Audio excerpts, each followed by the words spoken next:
जैसा कि नाम मोस्ट पॉपुलर ट्रीज में से एक है, ये है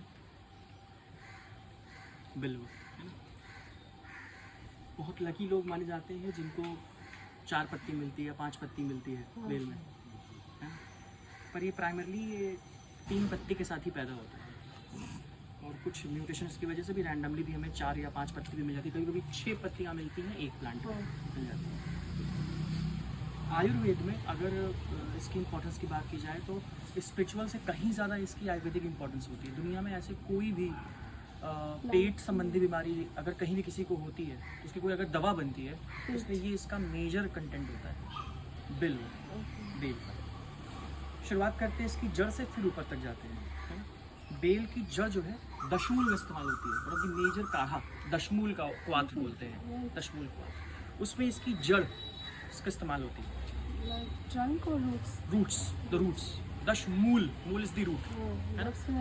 जो बाहर के मर्चेंट्स होते हैं, व्यापारी होते हैं, वो छाल को ही दे देते हैं रूट की बजाय। फिर भी इतना ये गुणवान होता है कि छाल भी काम करती है, रिप्लेसमेंट।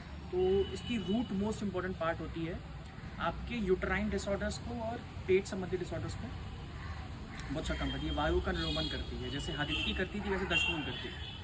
तो पेन मैनेजमेंट में इसका काम करते हैं, दशमूल का काढ़ा देते हैं।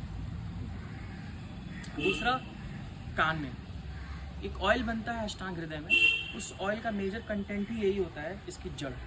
तिल के तेल में अगर इसको पका लिया जाए, जड़ को पका लिया जाए और उस तेल को यहाँ पे डाला जाए कान में, तो ईयर एक्स बंद हो जाते हैं, कान के दर्द बंद हो जाते हैं। तो घर में छोटे बच्चे जिनको कान में समस्या होती है ना, तो उससे इसकी जड़ से तेल को सिद्ध करके जब हम डालते हैं कान में, तो उससे इनको बहुत फ़ायदा महसूस होता है। हम लोग भी यहाँ पर उसे प्रिपेयर कर रहे होते, छोटे बच्चों को यूज़ कर रहे होते हैं। उसके बाद इसकी ट्रंक, छाल, इसकी छाल एक्ने में भी काम आती है। यानी कि इसको दूध में इसकी छाल को अगर पका लिया जाए तो जो भाप होता है ना, उससे एक्ने दूर होता है। इसकी छाल को अगर दूध में बॉईल किया जाए तो उसकी पकाने पर जो वेपर आता है ना, उससे एक्ने पे उसका असर आता है, पॉजिटिव इम्पैक्ट आता है। पत्तियाँ हम लोग इस्तेमाल करते हैं भगवान जी को चढ़ाने में, है ना। उल्टी चढ़ाई जाती हैं, इसमें सीधी नहीं रखी जाती हैं, उल्टी रखी जाती हैं। मतलब शीतलता देती है। भगवान शिव को जितनी भी औषधियाँ चढ़ती हैं वो उनके दर्द को कम करने के लिए होती हैं, वायु को कम करने के लिए होती है, इसलिए उल्टी रखी जाती है, शीतल गुड़ भी देती है एक तरीके से।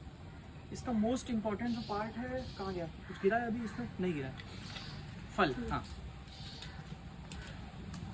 फल, ये तो पका हुआ बेल है ना। इसका हमारे यहाँ लिखा हुआ है कि पका हुआ बेल विषतंभी माना गया, यानी कि आपकी प्रॉब्लम को क्रिएट कर सकता है, स्लेजिनेस दे सकता है। पर टेस्ट के लिए हम पका बेल ही खाते हैं, शरबत पीते हैं, बेल का शरबत पीते हैं, गर्मियों में इस्तेमाल करते हैं। पर लिखा ये गया है कि जो कच्चा बेल होता है वो आपके लिए उपयोगी होता है, उसका चूर्ण बनना चाहिए, वो आपके पेट के रोगों को ठीक करता है, ब्लॉटिंग कम से कम करता है। तो अगर आपके पास कच्चा बेल और पका बेल का ऑप्शन हो तो हमेशा कच्चा बेल चूज़ कीजिए, उसका चूर्ण धूप पे सुखाकर उसको इस्तेमाल करिए पेट की बीमारियों के लिए। तो ये रोकने का काम करता है। जिसको बहुत डायरिया आता है, ऐसा IBS जिसमें डायरिया बहुत होता है, उसमें बेल का चूर्ण इस्तेमाल किया जा सकता है। हम लोग अपनी औषधि में भी बेल का चूर्ण इस्तेमाल करते हैं, लेकिन पक्का बेल विषतंभी माना गया है, टेस्ट सिर्फ देता है और कोई स्ट्रेंथ नहीं देता।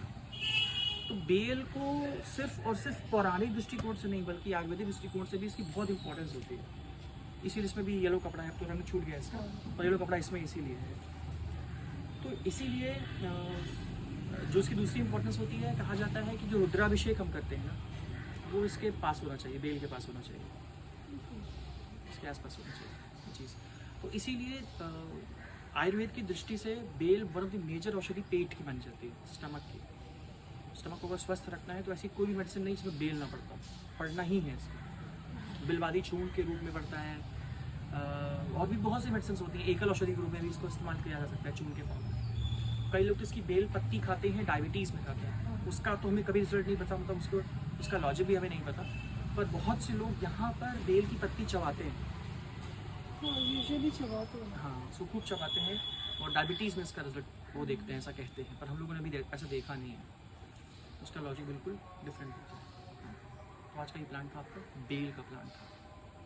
और ये सब भी वैसे इसमें दैविक प्लांट्स होते हैं कि इनके इर्द गिर्द रहने से आपको बहुत शांति मिलनी चाहिए।